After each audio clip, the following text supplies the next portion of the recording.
CBSE 10th ക്ലാസ്സിന്റെ ഹിസ്റ്ററിയിലെ first chapter rise of nationalism in Europe അതാണ് നമ്മൾ ഡിസ്കസ് ചെയ്യുന്നത്. നമ്മളെ ഇതിന് മുമ്പുള്ള വീഡിയോകളിൽ എന്തൊക്കെയാണ് ഡിസ്കസ് ചെയ്തതെന്ന് നോക്കാം. നമ്മൾ പ്രധാനമായിട്ടും ഫ്രഞ്ച് റവല്യൂഷൻ പറഞ്ഞു. 1789 ഫ്രഞ്ച് റവല്യൂഷൻ. അതിനുശേഷം 1799 നെപ്പോളിയൻ ബോണപ്പാർട്ടിനെ കുറിച്ച് പഠിച്ചു. 1815 നെപ്പോളിയന്റെ ഭരണം അവസാനിക്കുകയും ഫ്രാൻസ് മൊത്തം കൺസർവേറ്റീവ്സിന്റെ കയ്യിലാകുകയും ചെയ്തു. അതുപോലെ തന്നെ 1815 ട്രീറ്റി ഓഫ് വിയന്ന. കൺസർവേറ്റീവ്സ് ആരൊക്കെയായിരുന്നു? Britain, Russia, Austria. ഈ കൺസർവേറ്റീവ്സ് ഒക്കെ കൂടി എടുത്ത ഒരു ട്രീറ്റി ആയിരുന്നു ട്രീറ്റി ഓഫ് വിയന്ന 1815. അതിനുശേഷം യൂറോപ്പില് ഒരുപാട് റെവല്യൂഷണറീസ് ഒക്കെ വരികയാണ്. ഗിസേപ്പെ മസിനിയെ പോലുള്ള റെവല്യൂഷണറീസ്. അവരൊക്കെ ഒരുപാട് സീക്രട്ട് സൊസൈറ്റികളൊക്കെ ഫോം ചെയ്യുന്നു. അതുകൂടാതെ ജൂലൈ റെവല്യൂഷൻ, ഗ്രീക്ക് റെവല്യൂഷൻ, ഇതൊക്കെയാണ് നമ്മൾ ഇതിന് മുമ്പുള്ള വീഡിയോകളിൽ ഡീറ്റെയിൽഡ് ആയിട്ട് ഡിസ്കസ് ചെയ്തു. ഇന്നത്തെ വീഡിയോയിൽ നമ്മൾ നോക്കാൻ പോകുന്നത് unification of Germany and Italy. നമ്മൾ ഒന്നും കൂടി റീകോൾ ചെയ്യുകയാണെങ്കിൽ 1789 ഫ്രഞ്ച് റവല്യൂഷനിലാണ് ഇക്വാളിറ്റി, ലിബർട്ടി, ഫ്രറ്റേണിറ്റി എന്ന ഈ 3 കാര്യങ്ങളും അപ്രൈസ് ചെയ്യുന്നത്. ആ ഒരു പീരീഡിന് ശേഷം യൂറോപ്പിൽ മുഴുവൻ എൻറ്റയർ യൂറോപ്പില് ഒരുപാട് റിവോൾട്ടുകൾ, റവല്യൂഷൻസ് ഒക്കെ നടക്കുന്നത് നമ്മൾ ഓൾറെഡി പറഞ്ഞു കഴിഞ്ഞു. അങ്ങനെ യൂറോപ്പിന്റെ പല ഭാഗത്തും ഗിസേപ്പെ മസിനിയെ പോലുള്ള ഒരുപാട് റവല്യൂഷണറീസ് ഒക്കെ ഉണ്ടായി. ഈ എല്ലാ റവല്യൂഷണറീസിനും പ്രധാനമായിട്ടും 2 കാര്യങ്ങളായിരുന്നു അവർക്ക് ഡിമാൻഡ് ചെയ്തത്. ചില ആളുകൾ പറഞ്ഞു അവർക്ക് എന്ത് വേണം? അവർക്ക് ഇൻഡിപെൻഡൻസ് വേണം, ടു ഗെയിൻ ഫ്രീഡം. ഇനി മറ്റു ചില ആളുകളുണ്ട്, ഗിസേപ്പെ മസിനിയെ പോലുള്ള മറ്റു ചില റവല്യൂഷണറീസ്. അവരെന്താ പറഞ്ഞത്? അവർക്ക് എന്ത് വേണം? അവർക്ക് വേണ്ടത് യൂണിഫിക്കേഷൻ ഓഫ് നേഷൻ ആണ്. കോമൺ ലാംഗ്വേജ്, കോമൺ കൾച്ചറിന്റെ ബേസിൽ എന്ത് ചെയ്യണം? ആളുകളെയൊക്കെ സിംഗിൾ നേഷൻ ആക്കി മാറ്റണം. ഇതായിരുന്നു റവല്യൂഷണറീസിന്റെ 2 ആവശ്യങ്ങൾ. നോക്കാം. ചില ആളുകൾ പറഞ്ഞു അവർക്ക് എന്ത് വേണം? ഇൻഡിപെൻഡൻസ് വേണം. മറ്റു ചിലരെന്ത് പറഞ്ഞു? അവർക്ക് യൂണിഫിക്കേഷൻ വേണം. നമ്മൾ ഈ വീഡിയോയിൽ പഠിക്കാൻ പോകുന്നത് ജർമ്മനി, ഇറ്റലി, ഈ 2 നേഷൻസിന്റെയും യൂണിഫിക്കേഷൻ ആണ്. നമുക്ക് നോക്കാം. ഒന്നാമത്തേത് ജർമ്മനിയാണ്. നമ്മള് ജർമ്മനിയുടെ ഒരു ഹിസ്റ്ററി നോക്കുകയാണെങ്കിൽ ഏൻഷ്യൻ കാലഘട്ടത്തിൽ ദി ഹോളി റോമൻ എംപയറിന്റെ ഭാഗമായിരുന്നു ജർമ്മനി. അന്ന് ഹോളി റോമൻ എംപയർ വളരെ വിശാലമായിട്ടുള്ള ഒരു എംപയർ ആയിരുന്നു. ഓക്കെ, അന്ന് ഹോളി റോമൻ എംപയറിലെ രാജാക്കന്മാർ എന്ത് ചെയ്തു? അവർക്ക് ഭരിക്കാനുള്ള ഒരു കൺവീനിയൻസിന് വേണ്ടി ഈ റോമൻ എംപയറിനെ ഇൻഡിപെൻഡന്റ് ആയിട്ടുള്ള ഒരുപാട് സിറ്റി സ്റ്റേറ്റ്സ് ആക്കി മാറ്റുകയാണ് ഉണ്ടായത്. അങ്ങനെ ഈ റോമൻ എംപയർ ഒരുപാട് ചെറിയ ചെറിയ സിറ്റി സ്റ്റേറ്റ്സ് ആക്കി ഡിവൈഡ് ചെയ്യപ്പെട്ടു. ആ ഡിവൈഡഡ് ഇൻഡിപെൻഡന്റ് സിറ്റി സ്റ്റേറ്റ്സിൽ ഏറ്റവും പവർഫുൾ ആയിട്ടുള്ള 2 സ്റ്റേറ്റുകളായിരുന്നു. ഒന്നാമത്തേത് പ്രഷ്യ, രണ്ടാമത്തേത് ഓസ്ട്രിയ. പ്രഷ്യയും ഓസ്ട്രിയയും ആയിരുന്നു അന്നത്തെ ഡിവൈഡഡ് സ്റ്റേറ്റുകളിൽ ഏറ്റവും പവർഫുൾ ആയത്.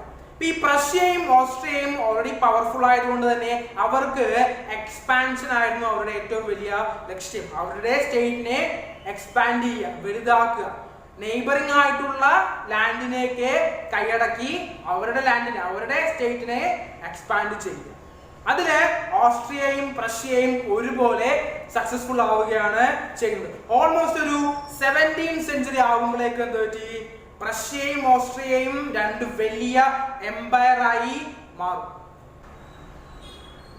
അങ്ങനെ ഈ ജർമ്മനിയിലെ റവല്യൂഷണറീസ് അവർക്ക് ഒരു ലക്ഷ്യമുണ്ടാവും. നേരത്തെ പറഞ്ഞ പോലെ എന്താണ്? എൻറ്റയർ ജർമ്മൻ പീപ്പിളിനെ ഒന്നിച്ചു കൊണ്ടുവന്ന് ഒരു യൂണിഫൈഡ് ജർമ്മനി ഉണ്ടാക്കുക. വ്യത്യസ്ത സ്റ്റേറ്റുകളായി ഡിവൈഡ് ചെയ്ത് കിടക്കുന്ന എൻറ്റയർ ജർമ്മൻ കോൺഫെഡറേഷനെ ഒരു സിംഗിൾ നേഷൻ ആക്കി മാറ്റുകയായിരുന്നു ഈ പറഞ്ഞ റവല്യൂഷണറീസിന്റെ ഒക്കെ ലക്ഷ്യം. നമ്മൾ നേരത്തെ പറഞ്ഞ treaty of Vienna 1815 treaty of വിയന്നയ്ക്ക് ശേഷം ജർമ്മൻ കോൺഫെഡറേഷന് കീഴിലുള്ള 39 സ്റ്റേറ്റ്സിൽ നാഷണലിസം എന്നൊരു സ്പിരിറ്റ് ക്രമാതീതമായിട്ട് കൂടുകയാണ്. എല്ലാ ആളുകൾക്കും അവരുടെ ദേശീയത, ജർമ്മൻ ദേശീയത എന്ന് പറയുന്ന ഒരു ഫീലിംഗ് വല്ലാണ്ട് അങ്ങോട്ട് വന്നു. ഇവരൊക്കെ യൂണിഫൈഡ് ജർമ്മനിക്ക് വേണ്ടി ഫൈറ്റ് ചെയ്യുക.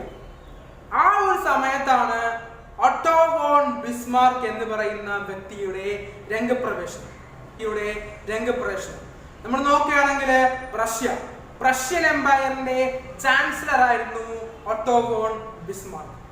എല്ലാ ജർമ്മൻ നേഷൻസിനെയും, അതായത് ജർമ്മൻ സംസാരിക്കുന്ന എല്ലാ ആളുകളെയും ഒന്നിച്ചു കൊണ്ടുവന്ന് ഒരു സിംഗിൾ ജർമ്മൻ കോൺഫെഡറേഷൻ ആക്കി മാറ്റാൻ ഏറ്റവും പ്രധാനപ്പെട്ട പങ്ക് വഹിച്ച വ്യക്തിയാണ് ഓട്ടോ വോൺ ബിസ്മാർക്ക്.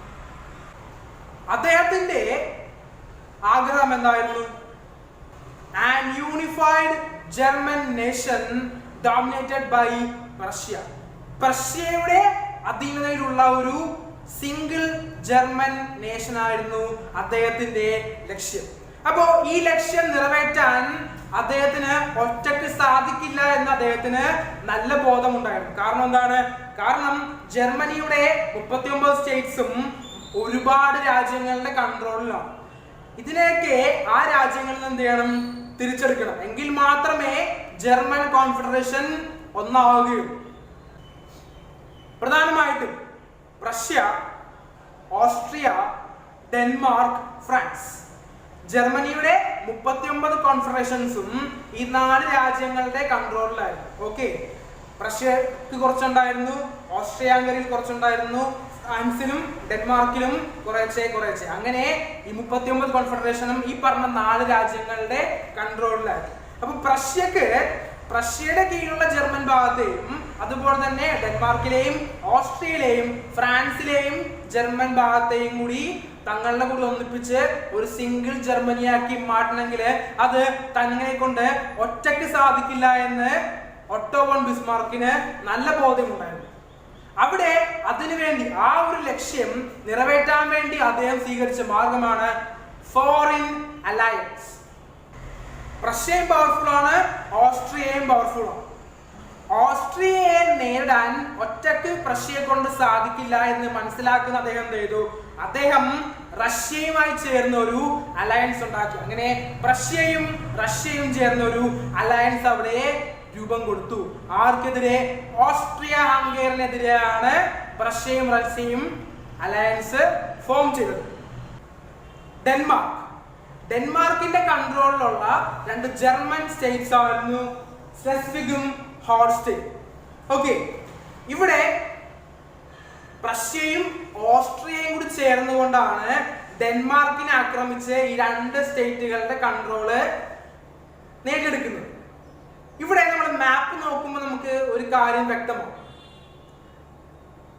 ഡെൻമാർക്കിലാണ് സ്ലെസ്വിഗും ഹോൾസ്റ്റൈൻ, അതിന്റെ താഴത്തായിട്ട് റഷ്യ, അതിന്റെയും താഴത്താണ് ഓസ്ട്രിയ എംപയർ.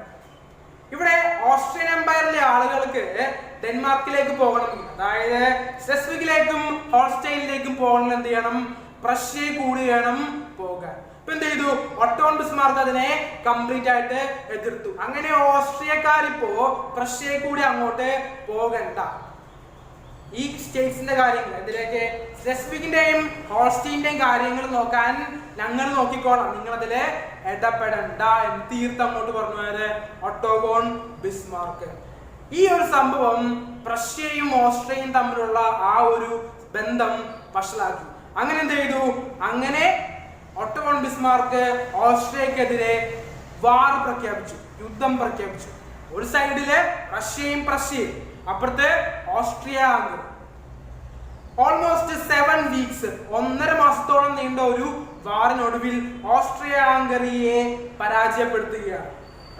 റഷ്യയും ചേർന്ന് ഓസ്ട്രിയയെ പരാജയപ്പെടുത്തി. ഓക്കെ, അങ്ങനെ ഡെൻമാർക്കിലെയും അതുപോലെ തന്നെ ഓസ്ട്രിയ ഹംഗറിയിലെയും ജർമ്മൻ ടെറിട്ടറീസ് ആരുടെ കൺട്രോളിലായി? പ്രഷ്യയുടെ കൺട്രോളിലായി. പക്ഷെ നമുക്കറിയാം, എല്ലാ ജർമ്മൻ സ്റ്റേറ്റ്സിനെയും ഒന്നിപ്പിച്ചാൽ മാത്രമേ യൂണിഫൈഡ് ജർമ്മനി എന്ന തന്റെ സ്വപ്നം സഫലമാവുകയുള്ളൂ എന്ന് ആർക്കറിയാം? ഓട്ടോ വോൺ ബിസ്മാർക്കിനെ അറിയാം. അതിന് ഇനി ഫേസ് ചെയ്യേണ്ടത് ആരെയാണ്? ഫ്രാൻസിനെയാണ്. Denmark, Austria, France. പ്രഷ്യ കൂടാതെ ഈ 3 സ്റ്റേറ്റ്സിലായിരുന്നു ബാക്കിയുള്ള ജർമ്മനി. പവർഫുൾ ആയ പ്രഷ്യ എന്ത് ചെയ്തു? ഫ്രാൻസിനെയും നേരിട്ടു. അന്ന് നെപ്പോളിയൻ മൂന്നാമനാണ് ഫ്രാൻസ് ഭരിക്കുന്നത്. നെപ്പോളിയൻ മൂന്നാമനെ തോൽപ്പിച്ചിട്ട് ഫ്രാൻസിന്റെ കൺട്രോളിലുള്ള ജർമ്മൻ ടെറിട്ടറി കൂടി പ്രഷ്യ കൈക്കലാക്കി. ഫ്രാൻസിലെ നെപ്പോളിയൻ മൂന്നാമനെ പരാജയപ്പെടുത്തി ഫ്രാൻസിന്റെ കൺട്രോളിലുള്ള ജർമ്മൻ ടെറിട്ടറീസ് കൂടി പ്രഷ്യ കൈക്കലാക്കി. അങ്ങനെ ഡെൻമാർക്കിൽ നിന്നും ഓസ്ട്രിയയിൽ നിന്നും ഫ്രാൻസിൽ നിന്നും ജർമ്മനിയുടെ ടെറിട്ടറീസ് കൈക്കലാക്കി എന്ത് ചെയ്തു? പ്രഷ്യ ഒരു യൂണിഫൈഡ് ജർമ്മൻ നേഷൻ അവിടെ രൂപപ്പെടുത്തി. അന്നത്തെ പ്രഷ്യയുടെ രാജാവായിരുന്ന കിങ് കൈസർ വില്യം രണ്ടാമനെ ജർമ്മനിയുടെ എംപററായിട്ട് അവിടെ ഒഫീഷ്യലി പ്രഖ്യാപിക്കുകയാണ് ഉണ്ടായത്. ഇതാണ് ജർമ്മൻ യൂണിഫിക്കേഷൻ. ഒന്നുകൂടി നോക്കുകയാണെങ്കിൽ 1871 ജാനുവരിയിലാണ് എന്ന് പറയുന്നത് പ്രഷ്യയുടെ രാജാവായിരുന്ന കൈസർ വില്യം രണ്ടാമനെ ജർമ്മനിയുടെ എംപററാക്കി അവിടെ നിയോഗിക്കുന്നത്. നോക്കുകയാണെങ്കിൽ ഡെൻമാർക്കിൽ നിന്നും ഓസ്ട്രിയയിൽ നിന്നും ഫ്രാൻസിൽ നിന്നുമുള്ള ജർമ്മൻ ടെറിട്ടറീസ് കൈക്കലാക്കിയിട്ടാണ് എന്ത് ചെയ്യുന്നത്? Otto von Bismarck unified Germany സ്വപ്നം സാഫല്യമാക്കുന്നു. ജർമ്മനി യൂണിഫൈ ആയതിനു ശേഷം ജർമ്മനിയുടെ കറൻസി മോഡിഫൈ ചെയ്യുന്നതിലും ബാങ്കിംഗ് മേഖല, അതുപോലെ തന്നെ കമ്മ്യൂണിക്കേഷൻ, ജുഡീഷ്യറി തുടങ്ങിയ മേഖലകളൊക്കെ ഡെവലപ്പ് ചെയ്യുന്നതായിരുന്നു കൈസർ വില്യമിന്റെ ആദ്യത്തെ നടപടികൾ. അടുത്ത വരുന്നതാണ് യൂണിഫിക്കേഷൻ ഓഫ് ഇറ്റലി. നമ്മൾ നോക്കുകയാണെങ്കിൽ ഫ്രഞ്ച് റവല്യൂഷന്റെ ഭാഗമായിട്ട് നെപ്പോളിയൻ ഇറ്റലിയുടെ ഒരുപാട് ഭാഗങ്ങൾ പിടിച്ചെടുക്കുകയുണ്ട്. അങ്ങനെ ഇറ്റലിയുടെ ഏതാനും ചില ഭാഗങ്ങൾ ഫ്രാൻസിന്റെ കൺട്രോളിൽ വരികയാണ്. നമ്മൾ നോക്കുകയാണെങ്കിൽ അക്കാലത്ത് ഇറ്റലി 7 സ്റ്റേറ്റ്സ് ആക്കി ഡിവൈഡ് ചെയ്തു. ആ 7 സ്റ്റേറ്റ്സ് ഏതൊക്കെയാണെന്ന് നമുക്ക് നോക്കാം. Parma, Modena, Lombardy, Rome, Papal States, Kingdom of Sardinia, Kingdom of both Sicilies. ഇതാണ് 7 ഇറ്റാലിയൻ സ്റ്റേറ്റ്സ്.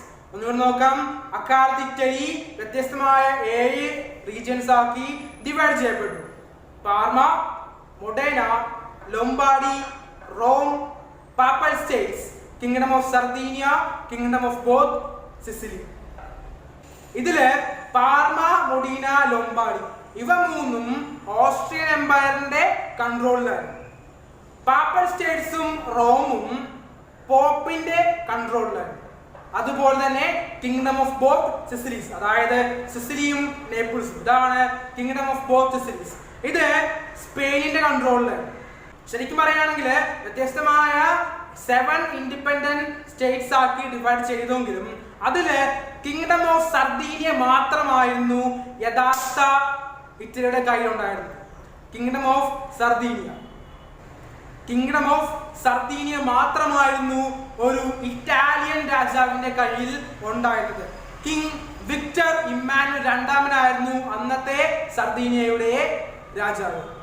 നോക്കുകയാണെങ്കിൽ പാർമ, മൊഡേന, ലൊംബാർഡി തുടങ്ങിയ നോർത്തേൺ ഇറ്റലി ഓസ്ട്രിയയുടെ കയ്യിലും റോം, പാപ്പൽ സ്റ്റേറ്റ്സ് തുടങ്ങിയ സെൻട്രൽ ഇറ്റലി എന്ന് പറയുന്നത് പോപ്പിന്റെ കൺട്രോളിലും, അതുപോലെ തന്നെ കിങ്ഡം ഓഫ് ബോത്ത് സിസിലീസ്, അതായത് സദേൺ ഇറ്റലി എന്ന് പറയുന്നത് സ്പെയിനിന്റെ കൺട്രോളിലുമായിരുന്നു.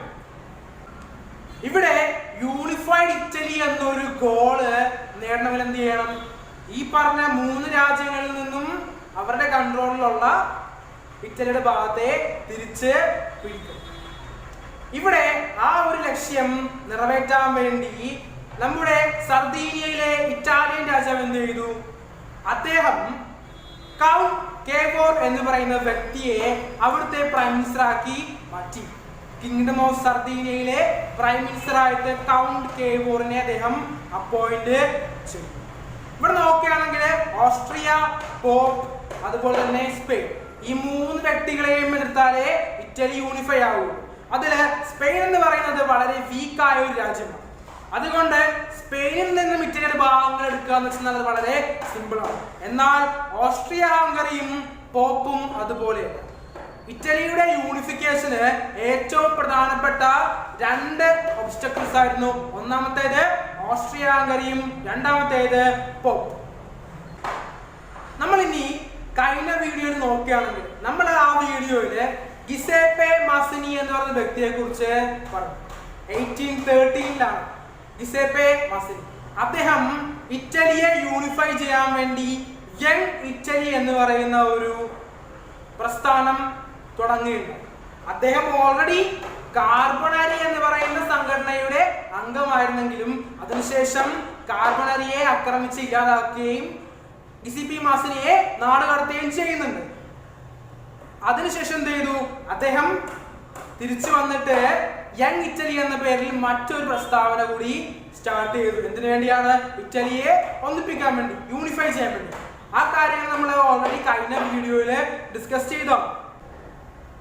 ഇവിടെ സർദീനിയയിലെ രാജാവ് കിങ് വിക്ടർ ഇമ്മാനുവലിന്റെ മുമ്പിൽ എന്താണ്? ഇറ്റലിയെ യൂണിഫൈ ആക്കിയെന്നാണ്. ഇറ്റലി ഒന്നായെന്നാൽ എന്ത് പറ്റും? ഇറ്റലിക്ക് വളരെ വേഗത്തിൽ എക്കണോമിക്കലി ഡെവലപ്പ് ചെയ്യാനും പറ്റും.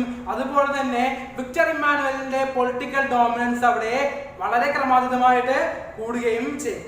ഈ ഒരു കാര്യമാണ് എന്ത് വിക്ടർ ഇമ്മാനുവൽ നോക്കിയത്. അദ്ദേഹത്തിന്റെ പവർ ഇറ്റലിയിൽ എന്ത് ചെയ്യുക? എക്സ്പാൻഡ് ചെയ്യുക. 1848 ശേഷമാണ് എന്ത് ചെയ്യുന്നത്? ഇറ്റലിയെ ഒന്നിപ്പിക്കാൻ വേണ്ടിയുള്ള ആ ഒരു ദൗത്യം കൗണ്ട് കേവർ എന്ന് പറയുന്ന വ്യക്തി ഏറ്റെടുക്കുന്നു. 1848 ഓസ്ട്രിയൻ എംപയർ എന്ന് പറഞ്ഞാൽ വളരെ പവർഫുൾ ആയിട്ടുള്ള ഒരു എംപയർ ആണ്. ആ എംപയറിനെ ഒറ്റക്ക് കീഴ്പ്പെടുത്താൻ സർദീനിയക്ക് സാധിക്കില്ല. അദ്ദേഹം എന്ത് ചെയ്തു? അദ്ദേഹം ഓസ്ട്രിയയെ പരാജയപ്പെടുത്താൻ വേണ്ടി ഫ്രാൻസിലെ നെപ്പോളിയൻ മൂന്നാമന്റെ സഹായം അഭ്യർത്ഥിക്കുക. ഓക്കെ, 1848 ശേഷം ഓസ്ട്രിയ ഹംഗറിയെ പരാജയപ്പെടുത്താൻ വേണ്ടി കൗണ്ട് കേവർ എന്ത് ചെയ്തു? ഫ്രാൻസിലെ നെപ്പോളിയൻ മൂന്നാമന്റെ സഹായം അഭ്യർത്ഥിച്ചു. അങ്ങനെ സർദീനിയയും ഫ്രാൻസും കൂടി ചേർന്ന സംയുക്തമായിട്ടുള്ള ഒരു വാറിലാണ് ഓസ്ട്രിയ ഹംഗറിയെ പരാജയപ്പെടുത്തി ഇറ്റലി എന്ത് ചെയ്യുന്നത്? ഇറ്റലിയുടെ പാർമ, മൊഡീന, ലൊംബാർഡി തുടങ്ങിയ ഓസ്ട്രിയയുടെ കയ്യിലുള്ള തങ്ങളുടെ സ്റ്റേറ്റ്സ് തിരിച്ചു പിടിക്കുന്നത്. ഇവിടെ ഓസ്ട്രിയയെ പരാജയപ്പെടുത്തുന്നതിൽ സർദീനിയക്ക് ഏറ്റവും ഹെൽപ്ഫുൾ ആയത് അവരുടെയോ ഫ്രാൻസിന്റെയോ ആർമി മാത്രമല്ല, മറിച്ച് ഗിസേപ്പെ ഗ്രിബാൾഡി എന്ന് പറയുന്ന വ്യക്തിയുടെ ലീഡർഷിപ്പില് ഇറ്റലിയിലെയും ഫ്രാൻസിലേക്ക് ഒരുപാട് റെവല്യൂഷണറീസ് എന്ത് ചെയ്തു? ഈ മൂവ്മെന്റില് സർദീനിയെ സപ്പോർട്ട് ചെയ്തുകൊണ്ട് നിൽക്കുകയാണ്. ആ ഒരു കാര്യം കൂടി ഉള്ളത് കൊണ്ടാണ് എന്ത് ചെയ്യുന്നത്? ഓസ്ട്രിയയെ തോൽപ്പിക്കാൻ സർദീനിയക്ക് സാധിക്കുന്നത്. അപ്പോ 1859 ഓസ്ട്രിയയെ പരാജയപ്പെടുത്തി പാർമ, മൊഡീന, ലൊംബാർഡ് തുടങ്ങിയ ഭാഗങ്ങള് ഇറ്റലിയോട് ചേർന്നു. ഇപ്പൊ ഇറ്റലി 4 സ്റ്റേറ്റ്സ് ഓൾറെഡി ഉള്ള കിങ്ഡം ഓഫ് സർദീനിയ കൂടാതെ ഓസ്ട്രിയയുടെ കൺട്രോളിലുള്ള പാർമ, മൊഡീന, ലൊംബാർഡി കൂടി ചേർന്ന് ഇറ്റലിയുടെ ഭാഗമായിട്ട് മാറി 1859. അതിനുശേഷം 1860 എന്ത് പറ്റി? 1860 ഈ പറഞ്ഞ റെവല്യൂഷണറീസും സർദീനിയയുടെ ആർമിയും ട്രൂപ്പും ചേർന്ന് നേരെ അങ്ങോട്ട് പോയി. നേരെ കിങ്ഡം ഓഫ് സിസിലിയിലേക്ക് പോയി. അതായത് സ്പെയിനിന്റെ കൺട്രോളിലുള്ള കിങ്ഡം ഓഫ് സിസിലി, സിസിലിയും നേപ്പിൾസും. അവിടെ ചെന്ന് അവര് സ്പെയിനുമായിട്ട് ഫൈറ്റ് ചെയ്തു. ഇവിടെ ആ ഒരു ഫൈറ്റില്, സ്പെയിനെതിരെയുള്ള ഫൈറ്റില് സിസിലിയിലെയും നേപ്പിൾസിലെയും ഒക്കെ പെസൻസ്, പാവപ്പെട്ടവർ എന്ത് ചെയ്തു? അവര് സർദീനിയക്കൊപ്പം നിന്നു. അങ്ങനെ അവിടെ നിന്ന് സ്പെയിനെയും പുറത്താക്കി എന്ത് പറ്റി? സിസിലിയെയും നേപ്പിൾസിനെയും കൂടി ഇറ്റലിയുടെ ഭാഗമാക്കി മാറ്റാൻ കൗണ്ട് കേവറിന് സാധിച്ചു. അങ്ങനെ 1861 യൂണിഫൈഡ് ആയിട്ടുള്ള ഇറ്റലിയുടെ എംപററായിട്ട് അന്നത്തെ സർദീനിയയുടെ രാജാവായിരുന്ന കിങ് വിക്ടർ ഇമ്മാനുവൽ രണ്ടാമൻ നിയമിതനായി. നമ്മൾ നോക്കുകയാണെങ്കിൽ കിങ്ഡം ഓഫ് സർദീനിയ, അതുകൂടാതെ പാർമ, മൊഡിന, ലൊംബാർഡി ഓസ്ട്രിയയുടെ കയ്യിലുണ്ടായിരുന്നത്, സ്പെയിനിന്റെ കയ്യിലുണ്ടായിരുന്ന കിങ്ഡം ഓഫ് ബോത്ത് സിസിലീസ്, അതും കൂടി ചേർന്നത് എന്ത് ചെയ്യുന്നത്? ആദ്യത്തെ യൂണിഫൈഡ് ഇറ്റലി വരുന്നത് 1861 കിങ് വിക്ടർ ഇമ്മാനുവൽ അതിന്റെ എംപററായിട്ട് ചുമതലയെടുക്കുകയും ചെയ്തു. പക്ഷേ റോം എന്നും പാപ്പൽ സ്റ്റേറ്റ്സും കൂടി ബാക്കിയുണ്ട്. ആ സമയത്ത് ഈ 2 സ്റ്റേറ്റ്സും ഇറ്റലിയുമായി യൂണിഫൈ ചെയ്തിട്ടില്ല. നമുക്കറിയാം പോപ്പ് എന്ന് പറയുന്ന വ്യക്തിയാണ് പാപ്പൽ സ്റ്റേറ്റ്സും റോമും ഒന്ന് കൺട്രോൾ ചെയ്തത്. ഓസ്ട്രിയ ഹംഗറിയെയും സ്പെയിനിനെയും എതിർത്ത് തോൽപ്പിച്ചതുപോലെ അല്ല പോപ്പിനെ എതിർക്കുക എന്നുള്ളത്. ഓക്കെ, ആ സ്റ്റേറ്റിലുള്ള മുഴുവൻ വിശ്വാസികളുടെ സപ്പോർട്ടുള്ള ആർക്കാണ്? പോപ്പിനാണ്. അപ്പോ പോപ്പിനെ എതിർക്കുക എന്ന് വെച്ചാല് അത് എൻറ്റയർ വേൾഡിലെ ക്രിസ്ത്യാനിറ്റി എതിർക്കുന്നതിന് തുല്യമായതുകൊണ്ട് എന്ത് ചെയ്യുന്നില്ല, വിക്ടർ ഇമ്മാനുവലോ കൗണ്ട് കേവറോ തുടക്കത്തിൽ തന്നെ പോപ്പിനെ എതിർക്കാനായിട്ട് പോകുന്നില്ല. പിന്നീട് 10 വർഷം നീണ്ട ഡിപ്ലോമാറ്റിക് ആയിട്ടുള്ള നയതന്ത്രപരമായിട്ടുള്ള വിദ്യകളിലൂടെയും സൂത്രങ്ങളിലൂടെയുമാണ് എന്ത് ചെയ്യുന്നത്, പോപ്പിന്റെ കൺട്രോളിലുള്ള പാപ്പൽ സ്റ്റേറ്റ്സ് കൂടി ഇറ്റലിയിലേക്ക് വരുന്നത്. അങ്ങനെ 1871 എൻറ്റയർ ഇറ്റലി യൂണിഫൈ ആവുന്നത്. കിങ് വിക്ടർ ഇമ്മാനുവൽ ആയിരുന്നു. കിങ് വിക്ടർ ഇമ്മാനുവൽ രണ്ടാമനായിരുന്നു യൂണിഫൈഡ് ഇറ്റലിയുടെ ആദ്യത്തെ രാജാവ്.